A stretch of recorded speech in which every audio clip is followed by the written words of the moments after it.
अस्सलाम वालेकुम dear students. आज यूनिट नंबर 6 इक्विलिब्रियम हम पढ़ेंगे। इसके अंदर सबसे मेरा फर्स्ट टॉपिक जो है वो है reversible and irreversible changes. What is meant by reversible reaction? Reversible reaction क्या होते हैं?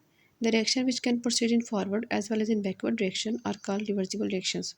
ऐसे रिएक्शन जो दोनों डायरेक्शन में चलते हैं, फॉरवर्ड एंड बैकवर्ड डायरेक्शन में, उसे हम बोलते हैं रिवर्सिबल रिएक्शन। मिसाल के तौर पर नाइट्रोजन एंड हाइड्रोजन गैस दोनों मिलकर बनाते हैं अमोनिया गैस। अगर हम अमोनिया की डिकम्पोजिशन करें तो ये दोबारा से हमारे पास नाइट्रोजन और हाइड्रोजन गैस बना लेगी।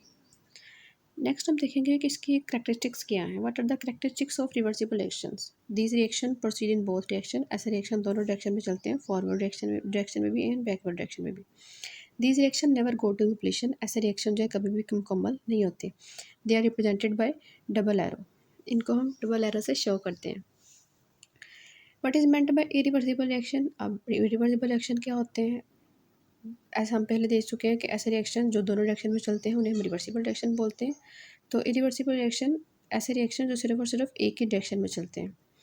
The reaction which proceed only in one direction and product can not be converted into reactants are called irreversible reaction. ऐसे रिएक्शन जो सिर्फ और सिर्फ वन डायरेक्शन में चलते हैं और प्रोडक्ट दोबारा से कंबाइन करके रिएक्टेंट्स नहीं बनाते, are called irreversible reaction. For example sodium chloride salt हमारे पास है एंड सिल्वर नाइट्रेट, दोनों साल्ट्स हैं।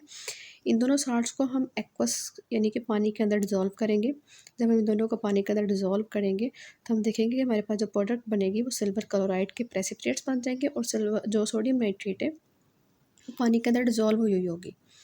तो ये इसके जब सिल्वर क्लोराइड के प्रेसिपिटेट्स बन जाएंगे तो वो प्रेसिपिटेट्स दोबारा से जो है वो डिज़ोल्व नहीं होंगे पानी के अंदर, बल्कि वो प्रेसिपिटेट्स वैसे के वैसे रहेंगे। ये इस बात की निशानदेही करेगा कि रिएक्शन जो हमारे पास कंप्लीट हो चुका है। नेक्स्ट है जी, what are the characteristics of irreversible reaction? अब इरिवर्सिबल रिएक्शन की करेक्टरिस्टिक्स हम देखेंगे क्या होती है। These reaction proceed only in one direction. ऐसे रिएक्शन सिर्फ और सिर्फ एक ही डायरेक्शन में चलते हैं। These reaction goes to completion. ऐसे रिएक्शन मुकम्मल हो जाते हैं।